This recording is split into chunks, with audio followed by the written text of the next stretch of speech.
ठीक है, तो देखिए नया टॉपिक है संसदीय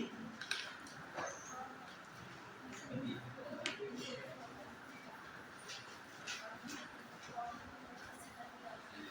ठीक है, एक और टॉपिक रहेगा, ये आपकी संघ की विधायिका, जो यूनियन लेजिस्लेचर है वो कंप्लीट हो जाएगी एक क्लास में, और यूनियन लेजिस्लेचर पूरी कंप्लीट होगी। क्लियर? बस इसके बाद एक और टॉपिक रहेगा, जो भी शब्दावलियां हैं संघ से जुड़ी हुई वो कवर करा देंगे। फिर लगभग आपका पूरा टॉपिक कवर होगा, कहीं से भी क्वेश्चन आएगा लगभग बनेगा। और फिर क्यूज वाली हम एक पीडीएफ भेजेंगे, उसको सॉल्व कर लीजिएगा। कोई भी समस्या आती है उस पीडीएफ में वो मुझसे पूछेगा। क्लियर? चाहे आप उस पीडीएफ को प्रिंट आउट निकाल लीजिएगा। क्लियर? अब देखिए स्टार्ट कर रहे हैं संसदीय समितियां। ध्यान दीजिएगा, जो संसद का कार्य है बहुत भारी भरकम है। सोचिए 100 अरब आबादी का प्रतिनिधित्व कौन कर रही है? संसद। तो उसमें कार्य भी बहुत भारी भरकम है। क्या 543 सदस्यों और उधर 245 सदस्यों से इतना कार्य किया जा सकता है? नहीं जा सकता है। तो इसके लिए क्या जरूरत पड़ेगी कि कोई सहायक की भूमिका निभाए इसमें। तो उसमें सहायक की भूमिका कौन निभा रहा है? संसदीय समितियां। कौन निभा रहा है? संसदीय समितियां। तो ये है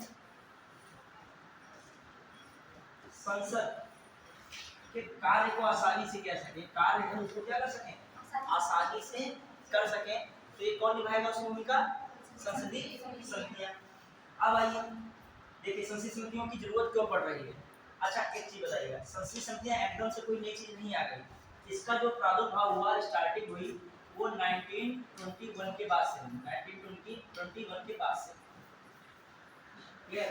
मतलब अंग्रेजों के समय ही संसदीय समितियों की बात हो गई थी। जो संसदीय समितियां देन है वो किसकी है? अंग्रेजों की देन है। क्यों? क्योंकि भारत की संसदीय शासन प्रणाली अपनाई गई है वो वेस्टमिंस्टर मॉडल पर। वेस्टमिंस्टर मॉडल किसका था? ब्रिटेन का। तो वहीं से ये बात आई और भारत की संविधान में बात आगे चल के इस संसदीय समितियों की बात भी कही गई। हर जगह तो नहीं कही गई, कहीं कहीं पे संविधान में भी बात आई है किसकी? संसदीय समितियों की। क्लियर? अब देख रहे हैं हम लोग क्या मामला है। एक तो पहले ये क्या करेगी? संसद का कार्य करने में विशिष्ट भूमिका निभाएगी। और क्या हो सकता है?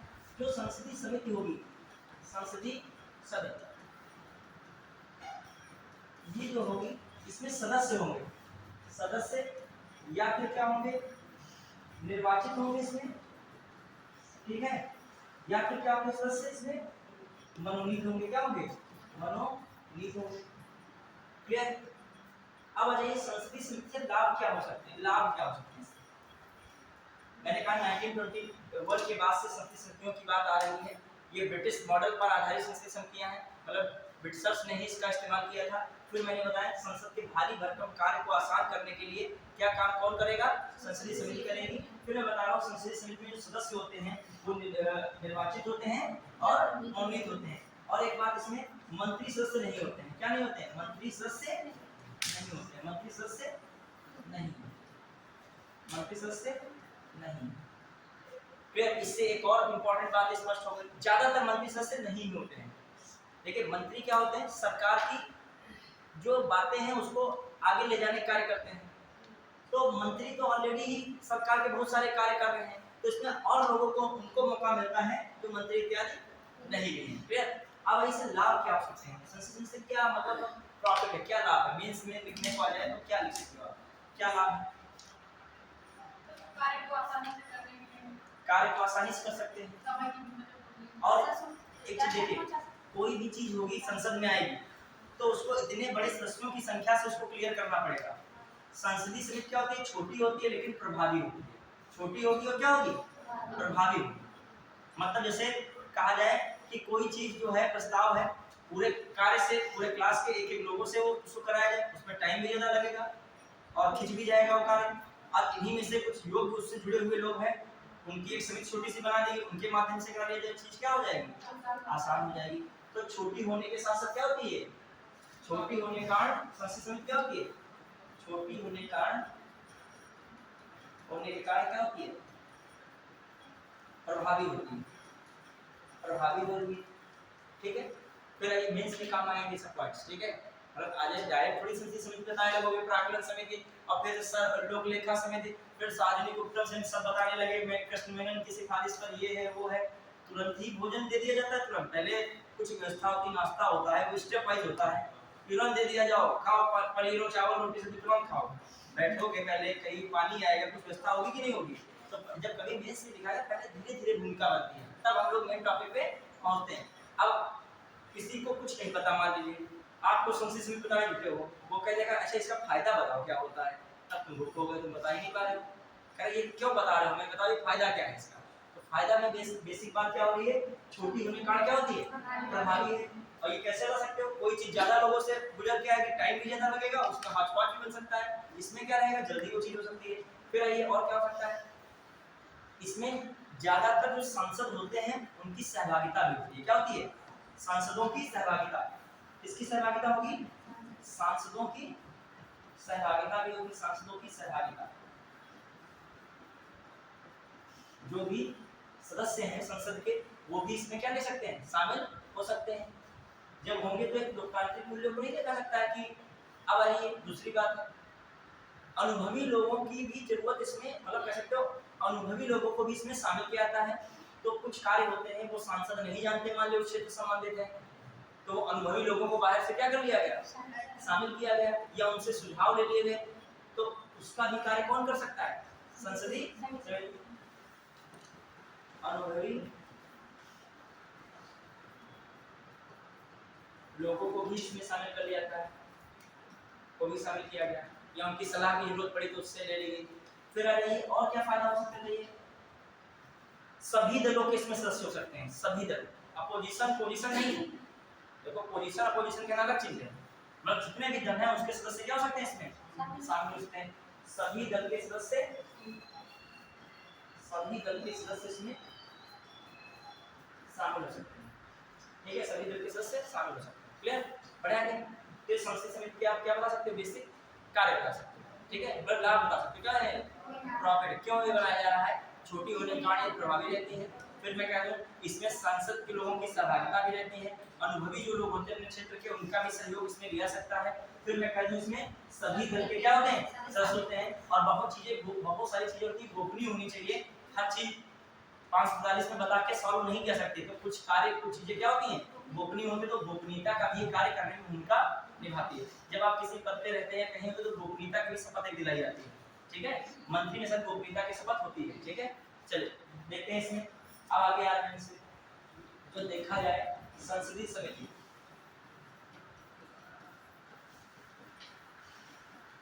दो भागों में होती है, दो रूप में बांटी गई है। एक होता है संसदीय समिति में स्थायी समिति, कौन होता है स्थायी समिति, एक होता है कौन समिति अस्थायी, लेकिन जो तदर्थ समिति का दशांश में क्या रहता है, तदर्थ, कौन समिति तदर्थ समिति, क्या है तदर्थ समिति, क्लियर। इंग्लिश में से स्थायी को स्टैंडिंग कमेटी भी कहते हैं, यार क्या हिंदी में भी स्टैंडिंग लिखा जाता है, तभी कट रहा है मामला, स्टैंडिंग कमेटी, कमेटी। और इधर कौन आता है, जो आपका इसके एडहॉक कमेटी कहते हैं, क्या कहते हैं एडहॉक कमेटी, ठीक है। तो ये भी ध्यान रखिएगा, एडहॉक कमेटी, और ये कौन सी कमेटी हो गई स्टैंडिंग कमेटी, ठीक है। अब आ जाइए ध्यान देना इसमें, जो देखा जाए संसदीय समिति पार्लियामेंट्री कमेटी कहते हैं, संसदीय समिति कहते हैं पार्लियामेंट्री कमेटी। संसदीय समिति जो है, संसदीय समिति कुछ देखें कहां पर संसदीय समिति देखने को मिलती है। जो इसका देखा है संवैधानिक मामला, इस संसदीय समिति को संविधान में कहां पर क्या देखा गया है, संवैधानिक मामले, संवैधानिक मामले के परिप्रेक्ष्य में जो हम देखें इसको, तो इसको हम लोग कहां देखेंगे संवैधानिक मामले के परिप्रेक्ष्य में, आर्टिकल 105 में समिति के विशेषाधिकार बताए गए हैं। समिति के संसदीय समिति का जिक्र कहां किया गया है, आर्टिकल 105 में भी किया गया। तो ये बात आती है कि कॉन्स्टिट्यूशन से भी जुड़ी है संसदीय समिति, क्लियर। फिर आ जाइए दूसरी बात जो हम लोग रखें, संवैधानिक की तो बात हो गई, क्लियर।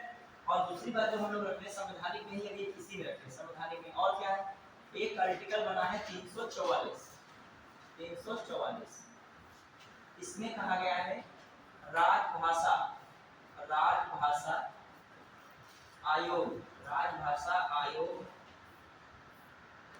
की रिपोर्ट, की रिपोर्ट की जांच करने में, जांच हेतु, रिपोर्ट की जांच हेतु क्या बनाई जाती है, समिति का, संयुक्त समिति का गठन हो सकता है। किस समिति का, संयुक्त समिति का गठन, मतलब संयुक्त संसदीय समिति का क्या हो सकता है, गठन। तो कहने का मतलब ये आर्टिकल किसमें बात की गई है, एक हिसाब समिति की बात की गई है 344 में। राजभाषा आयोग होता है और राजभाषा आयोग अपनी क्या दे, रिपोर्ट दे, और उस रिपोर्ट की जांच करने के लिए क्या बनाई जाती है, संयुक्त समिति। ज्यादातर जो समितियां होती हैं वो कार्य करती हैं और जो बहुत सारे कार्य होते हैं उनकी जांच भी करती है। लेकिन हालांकि जांच जो है सब होने के बाद होती है, मतलब घोटाला वोटाला हो चुका होगा जिसको जो खाना था खा भी चुका है, लेकिन उसके बाद कौन जांच करेगी, एक हिसाब से पोस्टमार्टम, पोस्टमार्टम समझ रहे कि जो कुछ होना था हो गया, अब जांच हो रही है।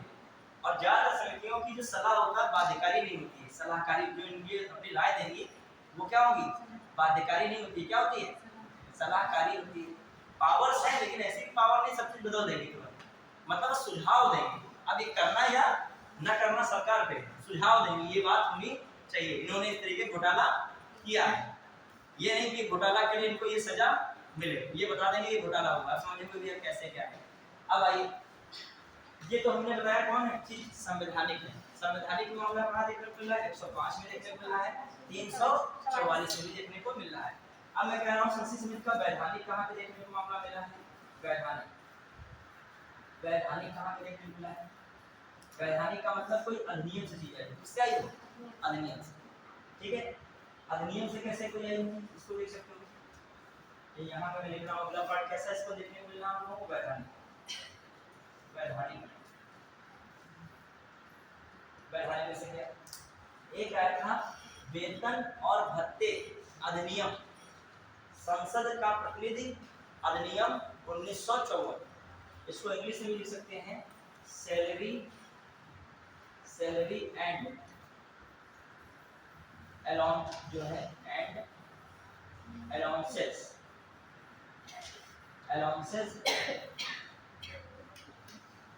Of member of parliament, parliament act 1954, उसमें भी समिति का जिक्र किया गया है, इसमें किया गया है salary and allowances of member of parliament act 1954, उसमें भी किसका जिक्र मिलता है, समिति का जिक्र मिलता है। संसद जो है इनके वेतन और भत्ते इत्यादि के लिए एक समिति का गठन हो, इस तरीके की बात किस एक्ट में मिलती है, 1954। और जो चीजें एक्ट के थ्रू आती हैं उन्हें क्या कहता है, वैधानिक कहता है, क्या कहता है, वैधानिक, क्लियर।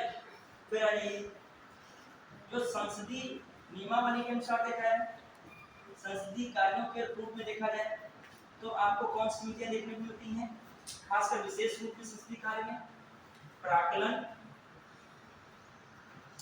प्राक्कलन समिति, लोक लेखा समिति, लोक लेखा समिति, और तीसरी कौन है, सार्वजनिक उपक्रम समिति, सार्वजनिक उपक्रम समिति। ये भी कार्य अपने संसदीय कार्य के अनुसार बना दी गई समितियां कौन है, प्राक्कलन है, लोक लेखा है, और कौन है, सार्वजनिक उपक्रम समिति, क्लियर। पढ़े, प्राक्कलन समिति, एस्टिमेटेड कमेटी, लोक लेखा समिति, पब्लिक अकाउंट कमेटी, और ये कौन है, सार्वजनिक उपक्रम समिति, पब्लिक सेक्टर जो है कमेटी, ठीक है, सार्वजनिक उपक्रम समिति। पढ़े, ये मैंने कौन बताई है, संसदीय कार्य के हिसाब से समितियां बनाई गई, चर्चा होगी, और यही तीन समितियां सबसे ज्यादा पूछी जाती है एग्जाम में। कौन समितियां, ये तीन समितियां ही ज्यादातर एग्जाम में पूछी गई हैं, ये शायद थीसिस 22 वगैरह में भी इससे पूछना है था। इसमें सबसे बड़ी प्राक्कलन, कौन है, प्राक्कलन, अभी सब आएगा पूरा कब कैसे बनी समिति, कौन इसमें अध्यक्ष होता है, सदस्य होता है, पढ़ा क्या। चलिए अब आइए, जो यहाँ से हम लोग देख रहे हैं कौन सी समिति है, ये कौन सी देख रहे थे, प्राकृतिक समझ बताया। अच्छा एक और चीज है, लोकसभा का अध्यक्ष, लोकसभा का अध्यक्ष, ठीक है, अथवा सभापति, अथवा सभापति, लोकसभा का अध्यक्ष हो अथवा सभापति, ठीक है, समितियों का गठन कर सकता है, समितियों का गठन कर सकता है, जरूरत पड़ने पर कर सकता है, ये पावर है, ठीक है, ये पावर है इसके पास विशेष तौर पे कि जरूरत पड़ने पर गठन कर सकता है। कौन, लोकसभा का अध्यक्ष और सभापति, इससे भी समितियां बन सकती हैं। तो देखा हमने संसदीय समितियों के सोर्सेस कौन कौन रहे हैं, कौन कौन सोर्सेस रहे हैं, एक तो संविधान रहा है, आर्टिकल 105 और 344, फिर देखा अधिनियम के अकॉर्डिंग कौन सा अधिनियम था, salary and allowances of member of parliament act 1954, फिर जो देखा जाए संसदीय कार्य क्या था, बहुत सारी समितियां बनती हैं, संसदीय नियमावली के अनुसार समितियां बनती हैं, फिर मैं कह रहा हूँ कौन बना सकता है, लोकसभा या राज्यसभा के सभापति द्वारा भी संसदीय समितियां बनाई जा सकती हैं कोई विशिष्ट कार्य के लिए, क्लियर, यहाँ तक कि संसद द्वारा भी बनाई जाती है कोई जरूरत पड़ने पर किसका बनाई जाती है, संसद द्वारा। अब आ जाइए, बिल्कुल बेसिक से हम लोग चल रहे हैं, मैंने अभी तो कुछ इतना बताया नहीं, बेसिक से ये बताइए क्या बताया, संसदीय समितियां संसद का भारी भरकम कार्य करने के लिए एक सपोर्टिव सिस्टम की जरूरत पड़ती है, तो सपोर्टिव सिस्टम कौन भूमिका निभा रहा है, पार्लियामेंट्री कमेटी। पार्लियामेंट्री कमेटी का सबसे पहले आविर्भाव कब हुआ, 1919 का जो एक्ट आया था भारत शासन अधिनियम 1919, उसके द्वारा खासकर समितियों की बात की स्टार्टिंग हो रही है और शुरुआत कब से फाइनली हो गई, 1921 के बाद से। फिर मैंने बताया कि इसमें ज्यादातर मंत्री नहीं होते हैं, फिर बताया इसमें ज्यादातर कितनी प्रकार की समितियां भारत बताई गई, समितियां दो प्रकार की हैं, एक होती है स्थायी, एक होती है अस्थायी। अस्थायी को साथ में कहते हैं तदर्थ, क्या कहते हैं तदर्थ, और स्थायी को क्या कहते हैं स्टैंडिंग कमेटी। का भी मिलान आता है तो उसमें स्टैंडिंग ही वर्ड लिखता है, तो याद रखिएगा स्थायी को क्या रखिए दिमाग में स्टैंडिंग, और अस्थायी को क्या रखिए दिमाग में तदर्थ, क्या रखिए दिमाग में तदर्थ, क्लियर। अब आ जाइए, कोई बोल तो नहीं हो रहा इसमें, एकदम एनर्जेटिक रहिए, कोई दिक्कत। देखिए आप जब पढ़ते हो क्योंकि आपका 4.5 अब जो है आपकी स्टडी जो है हो रही है 4.5 घंटा हो, जो मान लीजिए 1.5 घंटे इससे पहले हुई, फिर हमारी 1.5 घंटे क्लास है और फिर ये होने वाली क्लास, तो स्टडी तो आपकी 4.5 घंटा भी कम नहीं होता है, लेकिन सिविल एस्पिरेंट के लिए 8-9 घंटा चाहिए, तो 4.5 घंटे में तो माइंड हीट होता है, आगे वर्क शुरू करेगा उसके बाद से, ठीक है। तो आपको तो यहाँ तक ही पहले यहाँ तक है, फिर 4 घंटा घर में भी पढ़ना जाके इतना पढ़ाया गया है, क्वेश्चन वगैरह के लिए सॉल्व करना है, तब आपके अंदर एक नया आनंद जो है कवर कर सकोगे, इससे क्या हो जाएगा कोर्स अच्छे से कवर हो जाएगा, क्लियर। तो अब मैंने बताया अभी कोई पढ़ाई मतलब इसमें अभी गुंजाइश 4 घंटे की जो है, और हम उम्मीद करते हैं आशा करते हैं कि 4 घंटे घर में तो और पढ़ जाएंगे, क्लियर। चलिए अब कहाँ पे हम लोग संसदीय समिति में चल रहे थे, अब संसदीय समिति में लाभ क्या बताया, पहले संसदीय समिति के लाभ क्या बताया, हाँ बताइए क्या लाभ है, कि इसमें छोटी होने के कारण क्या है प्रभावी चीजें आज पास नहीं है। दूसरा मैंने लाभ क्या बताया था, देखिए इसमें लाभ इसमें लाभ, फिर क्या, हाँ फिर सांसदों की क्या रहती है सहभागिता रहती है। अच्छा कुछ सांसद तो बहुत योग्य हैं और कुछ सांसद पहली बार बने हैं, पता ही नहीं उनको क्या होता है, ऑडिट होता है क्या होता है, तो वो सब चीजें सीख जाते हैं, जो योग्य लोग होते हैं उनके साथ रह के क्या करते हैं सीख जाते हैं, तो ये भी कार्य हो रहा है। फिर इसमें सभी दलों को क्या मिलती है, जगह मिल जाती है, सभी दलों के सदस्यों को क्या मिलती है, जगह मिलती है। बहुत सारे कार्य गोपनीय तरीके से किए जाने होते हैं, तो उसके लिए भी ये समिति क्या करती है, कार्य करती है, क्लियर है कि नहीं बताइए। अब आइए, अब हम लोग यहाँ तक देख चुके हैं,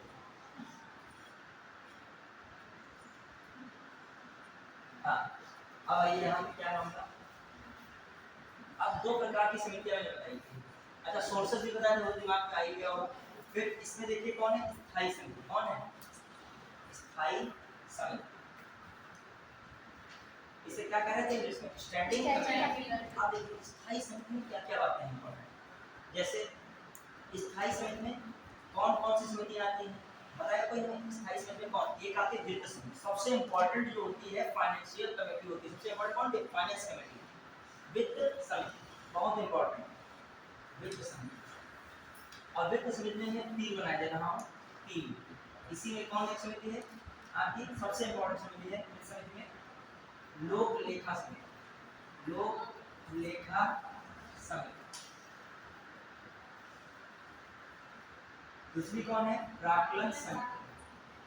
प्राक्कलन प्राक्कलन समिति। प्राक्कलन समिति एस्टिमेटेड कमेटी लिख देगा। प्राक्कलन समिति। दूसरी कौन है? सार्वजनिक उपक्रम समिति। सार्वजनिक उपक्रम समिति। ठीक है, तो ये तीन समितियां हो गई। अब हम लोग देखेंगे वित्त समिति। ये हो गई, इसको पढ़ना सबसे इम्पोर्टेंट है। ठीक है, फिर आ जाइए दूसरी समिति में हम लोग देखते हैं विभागीय समिति। कौन होती है? विभागीय समिति। क्लियर?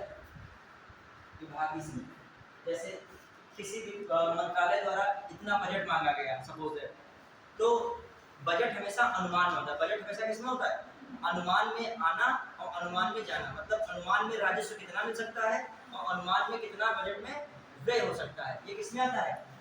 और जब कोई मंत्रालय रुपया अनुमान में मांगता है तो ये विभागीय समिति चेक करती है आखिर ये रुपया कितना जरूरत है, कितना जरूरत इस रुपए का नहीं है। ये होता है, कौन काम करेगा इसके? या कोई विभाग संबंधित मामला ब्यौरा जुटाना होगा तो काम उसमें काम करेगा विभागीय समिति। अब एक विभागीय समिति जैसे है, विभागीय समिति विभागीय समिति में कितनी होती है? 24 समितियां। ठीक है, हाँ, विभागीय समिति कितनी होती है? 24। ठीक है, देखिए ध्यान देगा 24 होती है। 24 में कितनी होती है? 16 प्लस कितनी होती है? 8। ध्यान रखिएगा 16 प्लस 8। क्लियर? तो 16 और 8 भी ध्यान रखिएगा। 16 किसमें होती हैं? लोकसभा में। किसमें होती है? लोकसभा में। 8 किसमें होती हैं? राज्यसभा में। अभी आगे बताऊंगा, चर्चा करूंगा। प्रत्येक समिति में कितने सदस्य होते हैं? 31 सदस्य। और 31 सदस्यों को भी तोड़ लिया जाए, 21 सदस्य किससे होते हैं? ये एकदम फ्री जैसा बन जाएगा। कितने होते हैं? लोकसभा के। और इसमें से 10 सदस्य किससे होते हैं? 10 सदस्य राज्यसभा से।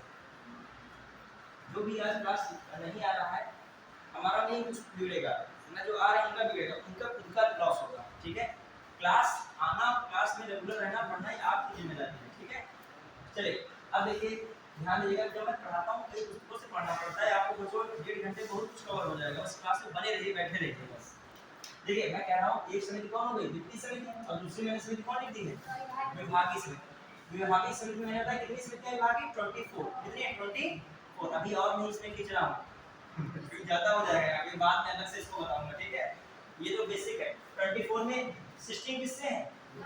लोकसभा से। और 8 किससे हैं? राज्यसभा से। फाइनली देखा जाए इसमें कितनी टोटल कितने सदस्य होते हैं एक समिति में? प्रत्येक समिति में कितने सदस्य होते हैं? प्रत्येक समिति में 31 सदस्य होते हैं। 31 में से 21 किसमें हैं? लोकसभा से हैं। और 10 किससे हैं? राज्यसभा। क्लियर है कि नहीं? तो बेसिक है सब, अभी आगे कहां बढ़ रहे हैं। ठीक है, चलिए, लेकिन आप बने रहोगे लास्ट तक, सब बड़ा रहेगा इसमें। अब आ जाइए विभाग। कुछ ऐसा है नहीं, लेकिन बता रहे हैं।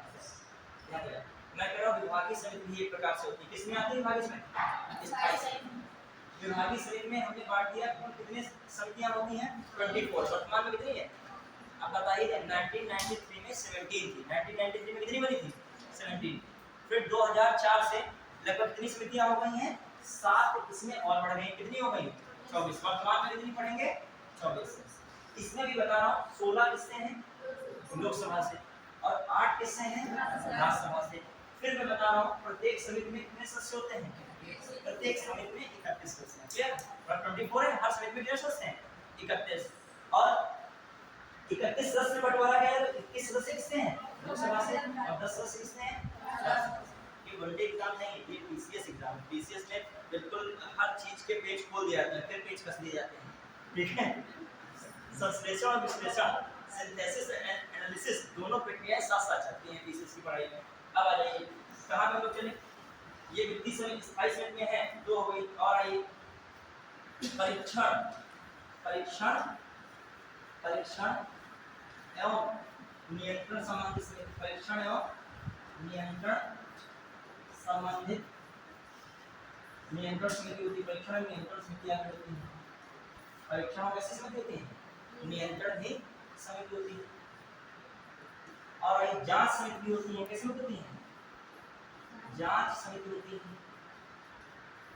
कौन सी होती है? जांच समिति भी होती है, पढ़ेंगे। फिर आ जाइए दैनिक कार्य संबंधी सदन के दैनिक कार्य संबंधी समिति, सदन के दैनिक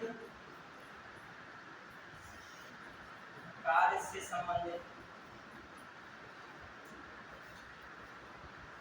मध्य समिति,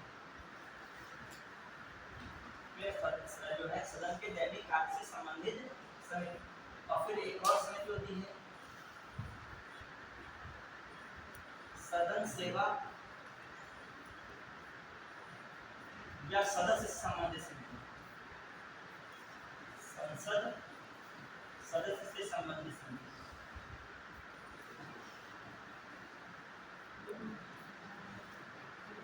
समझिए, देखिए कौन कौन सी हो गई, एक तो तुम्हारी वित्त हो गई, एक फिर विभागीय समिति 2 हो गई, फिर परीक्षण या नियंत्रण समिति 3 हो गई, 3 फिर जांच समिति हो गई, 4 हो गई, फिर सदन के दैनिक कार्य से संबंधित समिति कितनी हो गई, 5 हो गई, कितनी हो गई 5। और यहाँ पर सदन से सेवा संबंधित समिति कौन हो गई, कितनी हो गई 6। अब जैसे मान लीजिए विभागीय समिति विभाग संबंधित हो गई। अब एक परीक्षण नियंत्रण समिति है, बहुत सारे से कमीशन बनते हैं, जैसे एससी कमीशन कल्याण समिति, ठीक है, वो किसमें आ जाएगी, अधीनस्थ समिति, ये सब किसमें आ जाएंगे, परीक्षण में। बहुत सारी जांच समिति बनती है, इंक्वायरी कमेटी होती है, वो जांच समिति जैसे याचिका समिति होती है, एक विशेषाधिकार समिति होती है, वो किसमें आ जाएगी, मैं लिखे जरा उसके आगे से कैसी समिति होती है, इसे याचिका समिति पूछी गई है एग्जाम में, याचिका समिति,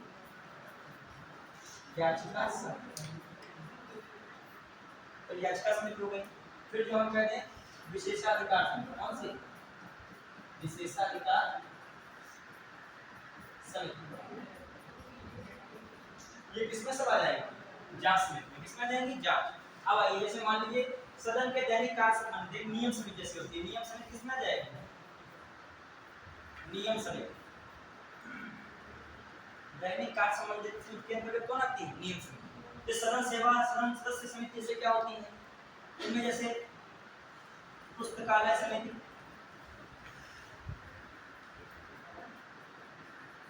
उनके संसद के सदस्यों के वेतन भत्ते से संबंधित क्या हो जाए समिति, मतलब उसमें संसद सदस्य के हितों के लिए आकर कौन समिति होती है, सदन सेवा समिति। आप देखो घबराइएगा नहीं, क्योंकि 6 स्थायी समितियां फेमस है, इसलिए मैंने 6 को यहाँ पर लिख दिया। और आप में ये सब कुछ नहीं आती, ज्यादातर आप में कौन पूछी जाएगी, घबराने की कोई जरूरत नहीं है, वित्तीय समिति पूछी जाती है। कौन पूछी जाती है, वित्त। एक आई वित्तीय समिति, एक आई आपकी कौन सी, विभागीय समिति, फिर आपकी तीसरी मैंने बता दी है परीक्षण एवं नियंत्रण संबंधित समिति, और फिर चौथी कौन आई, जांच समिति, फिर कौन आई, सदन के दैनिक कार्य से हटो नहीं आई, दैनिक कार्य वाली कोई समिति बस, और फिर सदन के सदस्यों के संबंधित पुस्तकालय समिति, उनकी सैलरी वगैरह पढ़ने संबंधित समिति है, तो कौन है, सदन सेवा समिति। सेवा वाला कहीं तो वर्ड कौन सा आ जाए, सेवा। अब देखो क्यों मैंने बताया, पता है क्वेश्चन आ जाएगा ऐसे, पहला स्टेटमेंट लिखा लोक लेखा समिति, पहले बार ये हो पाया है कि नहीं, कुछ लोगों का भी इसमें दिक्कत है, पूछ लीजिए फिर हम आगे बढ़ें। किसी को कुछ इसमें पूछना है, फिर हम आगे बढ़े, किसी को छूटा हो बोल दें, हम भी पीछे सब हो गया, नोट हो गया ना। अब डेली आओ तो हाथ की स्पीड भी बढ़ जाएगी पढ़ते पढ़ते, वरना जो है बीच बीच में जो जिसका आज पहला क्लास है तो मन में सोच लीजिए कि अब हम इसको कवर करते ही रहेंगे, अपना मन में सोचिए, कोई पढ़ाई डेली करोगे तो इंटरेस्ट जागेगा। आज आओगे तो आज आधा समझ में आएगा, जब अगले दिन आओगे 75% आएगा, फिर 100% होगा, ठीक है। चलिए, जब मैथ जिस दिन आपने पहली सीखी होगी तो मैथ सबसे बड़ा सब्जेक्ट लगता होगा, फिर जब मैथ लगाने लगो सबसे मजा मैथ लगाने में आती है, याद रखिएगा। हम खुद ही पढ़ाते पीसीएस हैं, लेकिन हम मैथ के भी मतलब मैथ भी हमको अच्छी आती है, मतलब आती क्या हम ये नहीं कह सकते, लेकिन हमको मैथ में इंटरेस्ट है, हम मैथ क्वेश्चन को आराम से लगाते हैं। जितना हमें जीएस पढ़ने में आता है उससे कहीं हमको मैथ में आता है, लेकिन जब मैथ हमने स्टार्ट की तो मैथ से हमें क्या था, बहुत मतलब ये पहाड़ा याद करो वो कैसे कट जाता है। अब हमें परसेंटेज के क्वेश्चन दे दिए, हम आराम से बैठ के लगाएं, प्रॉफिट लॉस के आराम से लगाएं, अच्छा लगता है। सीआईएसआई के अपने आप ट्रिक बना बना काटने बड़ा अच्छा लगता है। ये आ जाते हैं पता नहीं कहाँ कुछ खत्म और शुरू ही नहीं हुआ रहा है, ठीक है। तो सी सेट में मैथ कहाँ मतलब मेरा 7 में मैथ बोल देती है सी सेट में, ठीक है, ध्यान दीजिएगा। अब ध्यान दें, स्थायी समिति मैंने क्या बताया, वित्त समिति, विभागीय समिति, और कौन है, परीक्षण एवं नियंत्रण समिति, और आपकी कौन आ रही है, फिर जांच समिति आ रही है, फिर सदन के दैनिक कार्य संबंधी समिति, और ये कौन सी है, सदन सेवा समिति।